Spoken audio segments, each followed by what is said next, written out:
नमस्कार, स्वागत है आप सभी का। आपके साथ मैं हूं पुनीत। खबरों की शुरुआत करते हैं। पूर्व मंत्री विजय लक्ष्मी साधौ ने हाई कोर्ट में अर्जी लगाई है। सरकारी बंगला खाली न करने को लेकर कांग्रेस विधायक ने यह अर्जी लगाई है। साधौ की अर्जी पर हाई कोर्ट में आज सुनवाई हो सकती है। कमलनाथ सरकार में विजय लक्ष्मी साधौ चिकित्सा शिक्षा मंत्री थीं और पूर्व मंत्रियों को सरकार की तरफ से बंगला खाली करने का नोटिस दे दिया गया है।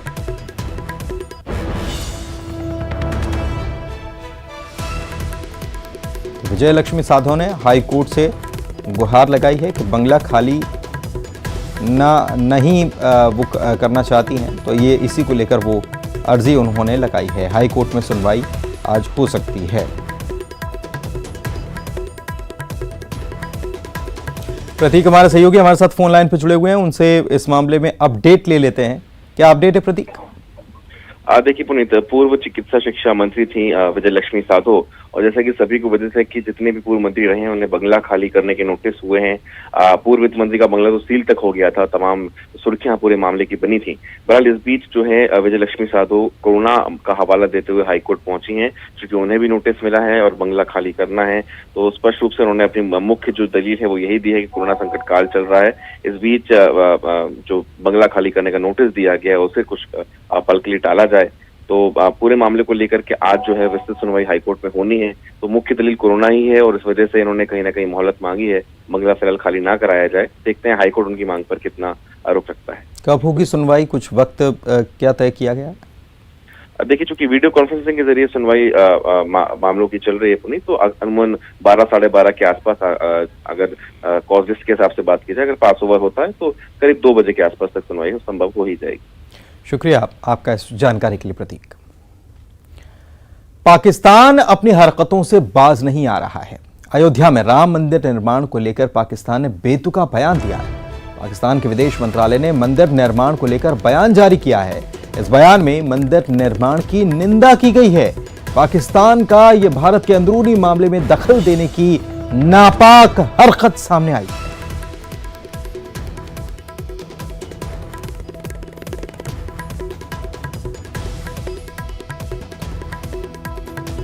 तो मंदिर निर्माण की पाक की तरफ से, पाकिस्तान की तरफ से निंदा की गई है। भारत का अंदरूनी मामला है, लेकिन पाकिस्तान इस पर बयान जारी कर रहा है। यह हास्यास्पद बात भी है कि पाकिस्तान ऐसी बेतुकी बात कर कैसे सकता है, लेकिन पाकिस्तान है, कुछ भी हो सकता है। राम मंदिर निर्माण को लेकर पाकिस्तान की तरफ से एक बयान विदेश मंत्रालय की तरफ से जारी किया गया और मंदिर निर्माण की पाकिस्तान निंदा कर रहा है। भारत के अंदरूनी मामलों में पाकिस्तान दखल देने की कोशिश कर रहा है।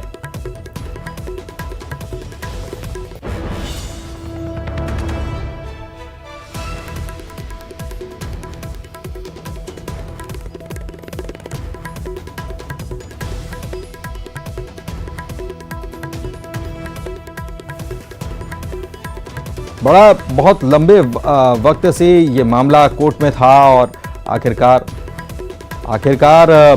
इसका पटाक्षेप हो गया, इस पर फैसला ले लिया गया और अब पूरी शांति के साथ राम मंदिर निर्माण हो रहा है। तो पाकिस्तान, पड़ोसी मुल्क जो अपनी हरकतों से कभी बाज आता ही नहीं है, एक बार फिर से उसने यही हरकत नापाक हरकत करने की कोशिश की। इधर राम मंदिर पर पाकिस्तान की तरफ से जो बेतुका बयान आया है, भारत ने इसे ठुकरा दिया। सूत्रों के जरिए जो खबर मिल रही है उसके मुताबिक भारत के अंदरूनी मामलों पर पाकिस्तान की टिप्पणी को भारत खारिज करता है। भारत ने कहा है कि कानून और सर्वधर्म सम्मान पाकिस्तान के चरित्र में ही नहीं है।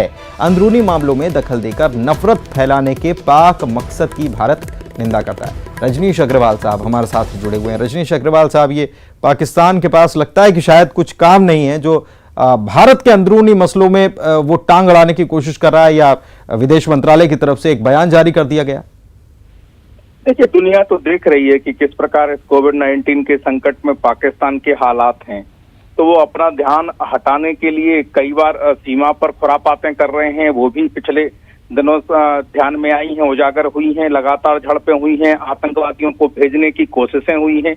और अब इस प्रकार के बयानबाजी केवल यहाँ के जो सामाजिक ताना बाना है उसको प्रभावित करने की कोशिश, लेकिन ये कोशिशें नाकाम होती रही हैं पुनीत जी। सुप्रीम कोर्ट के निर्णय के बाद में सबने सुप्रीम कोर्ट के निर्णय को स्वीकारा है। कुछ हमारे देश की भी ताकतें थी जो इस विदेशी सुर में सुर मिलाकर इस प्रकार के ताने वाने को छिन्न भिन्न करने की कोशिश कर रही थी, वो भी नाकाम हुई है। और ये पाकिस्तान के दुस्साहस षड्यंत्र भी नाकाम हुई होंगे, क्योंकि भारत का समाज एक होकर सुप्रीम कोर्ट के निर्णय के साथ में चला बड़ा है और 26 तारीख से जो मंदिर निर्माण शुरू हुआ है उसके साथ में खड़ा है। इसलिए कहीं कोई सवाल नहीं है, कहीं कोई इस प्रकार की करतूतें सफल नहीं हो पाएंगी। लेकिन ये क्या लगता है रजनीश जी, क्या मकसद इसके पीछे हो सकता है? क्या सामाजिक ताना बाना बिगाड़ना ही? और क्या भारत इस मामले में क्या कदम उठा सकता है? हमारा अंदरूनी मसला है, बड़ी शांति से हल हो गया, पाकिस्तान बेजा ही इसमें बीच में टांग अड़ाने पर जुटा हुआ है। देखिए, पाकिस्तान की तो प्रवृत्ति है और ये प्रवृत्ति जग जाहिर है, उसकी ये प्रवृत्ति बदल सकती नहीं। इसलिए उसका जो इलाज है वो इलाज केंद्र की मोदी सरकार भली भांति करती जा रही है। वो अपनी प्रवृत्ति नहीं बदलेगा, वो सबको पता है। एक तो ये कि उनके अंदरूनी जो मामले हैं स्वयं पाकिस्तान के, और चाहे वो कोविड-19 के संकट के हों, आर्थिक हालात से जूझ रहे हों, या वहां की जो सरकार है उसकी अलोकप्रियता हो, तो उससे ध्यान भंग करने की कोशिश, दूसरे भारत के ताने वाने को छिन्न भिन्न करने का प्रयास, पर दोनों में वो नाकाम सिद्ध होंगे। पाकिस्तान की जनता पाकिस्तान के सामने, वहां की सरकार भी एक्सपोज हो गई है, सेना भी एक्सपोज हो गई है, और भारत के ताने वाने को बिगाड़ने का काम पाकिस्तानी नहीं कर पाएंगे, चाहे बयान हो या नहीं कर पाएंगे, किसी हालत में नहीं कर पाएंगे। भूपेंद्र गुप्ता जी भी हमारे साथ जुड़े हुए कांग्रेस की तरफ से। भूपेंद्र जी, पाक विदेश मंत्रालय भारत में राम मंदिर निर्माण हो रहा है उसकी निंदा कर रहा है, उसके लिए बाकायदा एक जारी किया गया प्रेस नोट जारी किया गया, निंदा की जा रही है। क्या लगता है आपको, क्या है ये, पाकिस्तान के पास क्या और कोई काम नहीं है क्या? हमारे अंदरूनी मसलों में ये दखल? इसमें लगने का कुछ नहीं है। इनका इलाज इंदिरा गांधी ने किया था, चीर के 2 टुकड़े कर दिए थे, धड़ अलग कर दिया था, तो ये तब से 40 साल से इनकी आवाज नहीं निकली और इनका ट्रीटमेंट वही है। और समय समय पर जो है, जो जिस तरीके से ये काम करके संकट में फंसी सरकारों के लिए काम करते रहते हैं, और यही काम जो है अभी आज भारत और पूरी दुनिया जब कोरोना के संकट से गुजर रही है तो वो खुद मर रहा है, भूखे मरने की स्टेज है उसकी। तो एक भूखमरा देश जो इस तरह का काम कर रहा है, ना उससे डरने की जरूरत है, ना उसको कोई नोटिस करने की जरूरत है। और पाकिस्तान का ट्रीटमेंट जो है हिंदुस्तान एक बार सिद्ध कर चुका है। 1 लाख लोगों का आत्मसमर्पण कराया था इंदिरा गांधी ने, और वही इनका रास्ता है। जब 1900 उसके बाद जो है 40 साल इनकी आवाज नहीं निकली है, में आते रहे। अब एक आध बार और काम होगा तो ये ठीक हो जाएंगे हमेशा के लिए। इनको नोटिस करने की जरूरत थोड़ी है। हमें अपनी जो है अंदर की समस्याओं पर ध्यान देना चाहिए, कोरोना से लड़ने पर ध्यान देना चाहिए, उसको ठीक करने में और देश की जो है अर्थव्यवस्था सुधारने में लगना चाहिए। इन जो है मूर्खों के बयानों को थोड़ी नोटिस करना चाहिए। उसकी क्या हैसियत है कि वो भारत के मामलों में दखल करेगा? बिल्कुल, बहुत बहुत शुक्रिया, बहुत बहुत शुक्रिया भूपेंद्र जी। रजनीश जी, बहुत बहुत शुक्रिया हमारे साथ जुड़ने के लिए, इस पर प्रतिक्रिया देने के लिए। और वाकई में क्या औकात है, क्या हिम्मत है पाकिस्तान की, जो हमारे मसलों पर दखल दे या उसके ऊपर प्रतिक्रिया देने की कोशिश भी करे। भारत ने वही किया। सूत्रों के हवाले से खबर है कि इस बयान को पूरी तरह से ठुकरा दिया।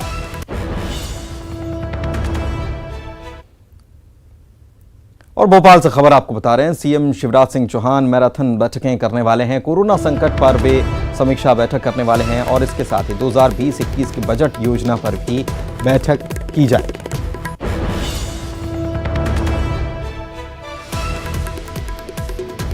तो रोजाना की तरह सीएम आज भी कोरोना को लेकर समीक्षा करेंगे। कोरोना संकट जो है आगे कैसे, इसमें और लॉकडाउन जो चल रहा है इसमें और आर्थिक गतिविधियों को बढ़ाना है, तो वो भी ज़रूरी है। कैसे आर्थिक गतिविधियों को बढ़ाया और जाए। भोपाल में भी बाज़ार हालांकि खोल दिए गए हैं, दिन तय कर दिए गए ज़रूर कि कौन सी दुकान किस दिन खुलेगी। इंदौर में भी स्थिति चिंताजनक ज़रूर बनी हुई है, लेकिन इस बीच कुछ जगहों पर, इंदौर के भी कुछ क्षेत्र, वहाँ पर कुछ काम तो शुरू हो ही चुका है। सरकारी दफ्तर भी खुल चुके हैं 50% कर्मचारियों के साथ। तो ये और स्थिति जो बनती जा रही है, लगातार जो मामले बढ़ते जा रहे हैं कोरोना के, इसको लेकर भी समीक्षा मुख्यमंत्री करने वाले हैं। और इसके साथ ही साल 2020 और 21 के बजट योजना पर भी बैठक की जाएगी। शरद हमारे सहयोगी हमारे साथ जुड़े हुए हैं, उन्हीं से जानते हैं और जानकारी इसके बारे में। शरद, कोरोना को लेकर मामले बढ़ते जा रहे हैं, आर्थिक गतिविधियों को बढ़ावा देना है, कैसे बढ़ाया जाए, और साथ ही में 2020-21 का जो बजट योजना है इस पर भी बैठक मुख्यमंत्री करने वाले हैं, क्या जानकारी? हाँ बिल्कुल, देखिए आपने सही कहा है और मुख्यमंत्री शिवराज सिंह चौहान लगातार बैठकें कर रहे हैं इस बात को लेकर कि कोरोना के बाद की जो स्थितियां हैं उनको आखिरकार कैसे सामान्य किया जाए। आज एक बार फिर उनकी जो बैठक है वो कोरोना को लेकर है, कोरोना की समीक्षा बैठक है। ये बात बिल्कुल सही कही है आपने कि जो केसेस हैं उनकी संख्या लगातार बढ़ रही है। वो चाहे हम भोपाल की बात करें या फिर इंदौर की बात करें, तो ये जो संख्या बढ़ना है ख़ास तौर से जो प्रमुख 2 बड़े शहर हैं वहाँ पर अगर रोकथाम नहीं हो पा रही है तो फिर ये निश्चित ही एक चिंता का सबब होना चाहिए और ऐसे वक्त में होना चाहिए जब लगातार जो लॉकडाउन के नियम हैं उनमें शिथिलता बरती जा रही है, उनमें ढील दी जा रही है। जो जानकारी है उसके मुताबिक हो सकता है कि लॉकडाउन 5 जो हो उसमें कई और रियायतें भी दे दी जाएं। मसलन मंदिरों में जो पूजा अर्चना है उसकी इजाज़त देने की भी ऐसी खबरें सामने आ रही हैं कि हो सकता है कि ऐसा हो जाए। लेकिन बड़ा सवाल ये है कि हम ये रियायतें आखिरकार किस कीमत पर देना चाहते हैं, ये निश्चित ही सोचना होगा और इसी बात को लेकर लगातार मंथन पर मंथन जारी है। और सरकार की कोशिश ये है कि जो संख्या बढ़ रही है उसको किसी भी तरीके से रोका जाए इन प्रमुख बड़े शहरों में जहां पर लगातार केसेस सामने आ रहे हैं। शरद, एक बात और है, कोरोना को लेकर ही एक बात और है, जो एक्सपर्ट्स जो हैं वो कह रहे हैं कि जून में स्थिति गंभीर रूप भी ले सकती है। हालांकि भारत में जो लॉकडाउन किया गया है उसके बाद काफ़ी हद तक इस पर काबू किया गया है, लेकिन जून की स्थिति को लेकर चिंता जताई जा रही थी। ऐसे में सरकार क्या इस पहलू पर भी विचार कर रही है? बिल्कुल, देखिए उम्मीद तो यही कर सकते हैं कि सरकार इस पहलू पर विचार कर रही होगी और निश्चित ही कोरोना एक ऐसी महामारी है जिसमें जो भी प्लानिंग करना है किसी भी सरकार को वो भविष्य को देखकर करना होगा। जो बात आपने कही वो बिल्कुल 100% सच है कि जब एक मरीज था तब लॉकडाउन को बहुत सख्ती से लागू किया गया। आज मरीजों की संख्या 7,000 के पार है मध्य प्रदेश में, तब क्या ये स्थिति में हम हैं कि उसमें जो शिथिलताएं हैं लॉकडाउन के नियमों में वो दे दी जाएं और फिर आने वाली जो संभावनाएं हैं, जो एक्सपर्ट्स कह रहे हैं कि हो सकता है कि अभी और बढ़ेगा। फिर बारिश का मौसम आ रहा है, बारिश के मौसम में आमतौर पर बीमारियां और घर करती हैं, उन सब के बीच की तो जो भी प्लानिंग करना है निश्चित ही वो लॉन्ग टर्म की प्लानिंग होनी चाहिए। सरकार को इन सब बातों को ध्यान में रखकर प्लानिंग करना होगी और सरकार निश्चित रूप से इस पर विचार भी कर रही होगी। बहुत बहुत शुक्रिया आपका शरद इस जानकारी के लिए। आगे बढ़ते हैं, रतलाम से खबर आपको बता दें, सांसद और विधायकों की गुमशुदगी के पोस्टर यहां पर लग गए हैं। सांसद गुमान सिंह, विधायक दिलीप मकवाना और विधायक चैतन्य कश्यप के शहर में पोस्टर लगे हैं। लॉकडाउन के दौरान लोगों की मदद ना करने का भी इन पर आरोप है। ग्रामीण युवा कांग्रेस अध्यक्ष किशन सिंगाट ने ये पोस्टर लगाए हैं। पता बताने वालों को सम्मान और इनाम की बात भी लिखी गई है। तो चुनाव की तैयारी, इसको समझ लीजिए आप कि अब सब याद आने लग गया है। कई जगहों पर लग रहे हैं, केवल ये रतलाम से खबर नहीं आई है, और भी कई जगहों पर ऐसी बातें देखने को मिल गई हैं। सांसद और विधायकों की गुमशुदगी के ये पोस्टर लगे हैं और एक प्रकार से ये बताने की कोशिश की सक्रियता और निष्क्रियता दोनों चीज़ों में अंतर दिखाने की कोशिश जनता के बीच ये हो रही है इन पोस्टर्स के माध्यम से। तो सांसद गुमान सिंह और विधायक दिलीप मकवाना और विधायक चैतन्य कश्यप के शहर में पोस्टर लग गए हैं। और सुधीर हमारे सहयोगी हमारे साथ फोन लाइन पर जुड़े हुए हैं, उनसे जानकारी लेते हैं। सुधीर, ये पोस्टर लगाए गए हैं और इनाम दिया जाएगा, सम्मान किया जाएगा, जो भी इनका पता बताएगा, लिख दिया गया। जी बिल्कुल, ये जो बड़े शहरों की परंपरा है पोस्टर पॉलिटिक्स, अब छोटे शहरों में भी देखने को मिल रही है। रतलाम में इसी तरह के पोस्टर आज रतलाम शहर के 4 जगहों पे दिखाई दिए हैं, जिसको लेकर जो है पुलिस प्रशासन ने सुबह से अलर्ट में दिखते हुए इन पोस्टरों को हटा दिया है। बड़ा सवाल यही है कि आखिर इस तरह के पोस्टर नजर क्यों आए, क्योंकि सांसद का क्षेत्र बड़ा होता है, 8 विधानसभाएं उनके पास है और करीब 2 से 3 बार रतलाम में आए हैं वो मीटिंग्स लेने के लिए, लेकिन उसको लेके कहीं ना कहीं कांग्रेस की नाराजगी यहाँ पे नजर आई। वहीं रतलाम ग्रामीण के विधायक है उनको लेके भी पोस्टर लगाए हैं, रतलाम शहर के जो विधायक है उनको लेके भी यहाँ पे जो है नाराजगी नजर आई है। लेकिन अब देखना ये है कि अब आगे क्या होता है इस पॉलिटिक्स में, क्योंकि भारतीय जनता पार्टी के जो महामंत्री उन्होंने साफ तौर पर कहा है कि कांग्रेस की ओछी मानसिकता है, जबकि कांग्रेस लीडर ने कहा है कि ये लोग मदद करने के लिए सड़कों पे नहीं उतरे, इन्होंने मजदूरों की मदद नहीं की, इन्होंने लोगों की मदद नहीं की। जिसकी वजह से उन्होंने ये पोस्टर लगाए हैं। चलिए, शुक्रिया आपका सुधीर इस जानकारी के लिए। और यहाँ रुक रहे हैं एक ब्रेक के लिए, जल्द लौटेंगे। ब्रेक के बाद आपका स्वागत है और एक बड़ी खबर इस वक्त आपको दे रहे हैं ग्वालियर से, जहां पर टिड्डियों पर नियंत्रण करने के लिए प्रशासन ने दल बना दिया है। भीतरवार इलाके में टिड्डियों के खिलाफ एक बड़ा ऑपरेशन किया गया है। 3 किलोमीटर के एरिया में कीटनाशक का छिड़काव किया गया है। ये एक बड़ी खबर, टिड्डियों का आतंक देखने को मिल रहा है और लगातार टिड्डियों का दल आगे बढ़ता जा रहा है। काफ़ी फसलों को नुकसान भी हो रहा है और किसान अपनी तरफ से प्रयास तो कर ही रहे हैं, लेकिन ग्वालियर से ये बड़ी खबर आपको हम बता रहे हैं कि टिड्डियों पर नियंत्रण करने के लिए प्रशासन ने एक दल का गठन किया और 3 किलोमीटर के एरिया में कीटनाशक का छिड़काव किया गया।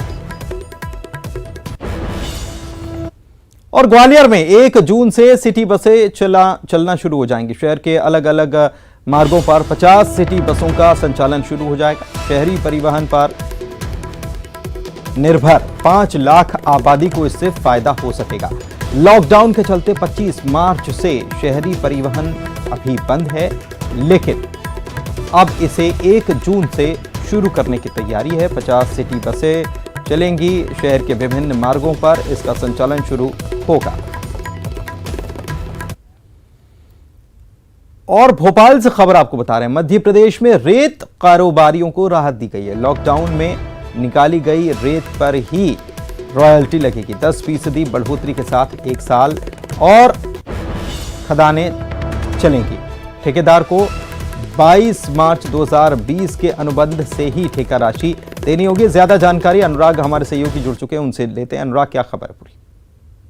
देखिए, प्रदेश में रेत खदान को किस तरीके से अनुमति दी जाए और किस तरीके से रेत खनन का काम किया जाए, इसको लेकर ग्रुप ऑफ मिनिस्टर का गठन किया गया था और उसने इस बात को लेकर सुझाव दिया है कि किस तरीके से प्रदेश में रेत कारोबारियों को राहत दी जा सकती है, क्योंकि जो रेत खनन का काम है वो लॉकडाउन के दौरान धीमा पड़ गया था। तो ऐसे में अब सरकार ने इस बात का फैसला किया है कि लॉकडाउन में निकाली गई रेत पर ही जो है रॉयल्टी ली जाएगी। इसके अलावा जो अतिरिक्त रॉयल्टी है वो नहीं वसूली जाएगी। इसके अलावा इस बात का भी फैसला हुआ है कि 10% बढ़ोतरी के साथ 1 साल के लिए खदानों को अनुमति दी जाएगी। इसका फैसला जिला स्तर पर कलेक्टर करेंगे और इसके अलावा ठेकेदारों को 22 मार्च 2020 के अनुबंध से ही ठेका राशि देना होगी। तो कुल मिलाकर कोशिश इस बात को लेकर है कि रेत खदान से जुड़े हुए जो ठेकेदार हैं उनको राहत दी जाए, ताकि प्रदेश में न सिर्फ रेत।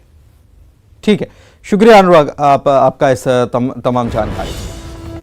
और इंदौर से खबर आपको बता रहे हैं, जो यहाँ पर कोरोना का कहर अभी भी देखने को मिल रहा है। 78 नए पॉजिटिव मरीज सामने आए हैं और अब तक कुल पॉजिटिव मरीजों की संख्या 3260 को छू गई है। मेडिकल बुलेटिन जो जारी किया गया, 3 मरीजों की मौत की पुष्टि हुई है। 122 लोगों की मौत कोरोना की वजह से अब तक इंदौर में हो चुकी है। इसके अलावा ठीक होने वाले मरीजों की संख्या 1555 है, जो अपने घर ठीक होकर लौट चुके हैं। अरुण हमारे सहयोगी हमारे साथ जुड़े हुए हैं, सीधे उन्हीं का रुख कर लेते हैं। अरुण, ये लगातार जिस तरीके से ये मामले सामने आ रहे हैं, अब क्या प्रक्रिया अपनाई जा रही है, क्या नई नीति अपनाई जा रही है, कैसे इसे कंट्रोल किया जाए, क्योंकि एक बार फिर से 78 मामले।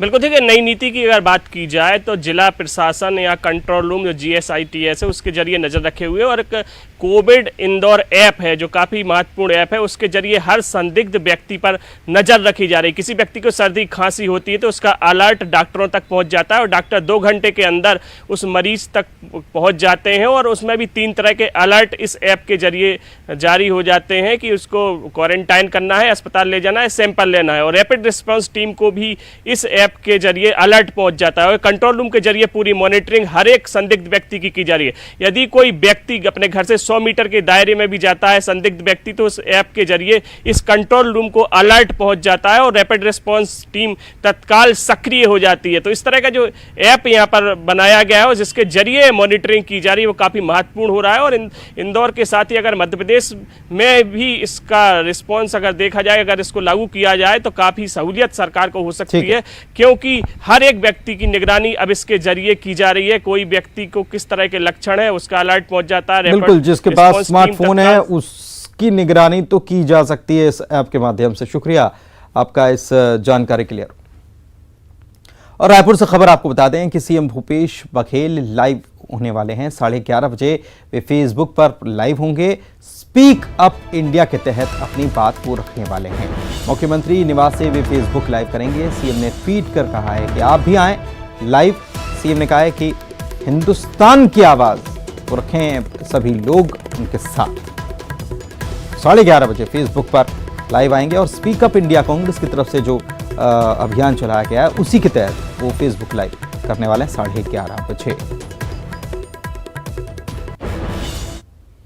और इसी के साथ इस बुलेटिन में इतना ही।